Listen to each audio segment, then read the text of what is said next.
Alors que la configuration des communes suisses a très peu évolué au cours des 150 ans qui ont suivi la création de l'État fédéral, à partir des années 2000, nous avons assisté à une vague de fusion de communes. Alors, entre 2000 et 2015, il y a une diminution de 1/5 du nombre de communes suisses. Elles sont passées de 2900 à 2300. Dans cette vague de fusion de communes, une tendance est passée plutôt inaperçue. Il s'agit de la formation de communautés de vallées. En d'autres termes, plusieurs communes dans une même vallée se sont constituées en une entité politique. Avenir Suisse a pour la première fois recensé toutes les fusions de communes depuis le début des années 2000.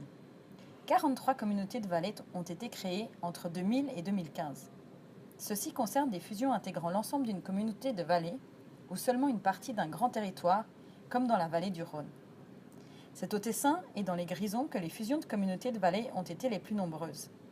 À Glaris, le nombre de communes a été réduit d'un seul coup, de 25 à 3, par une décision de la Landsgemeinde. En moyenne, chaque communauté de vallées nouvellement créée a impliqué la fusion de 5 communes et demie. C'est étonnant, car de telles fusions sont complexes et très rares sur le plateau suisse. Les fusions de communes dans les vallées présentent plusieurs avantages. Premièrement, elles permettent une économie de coûts.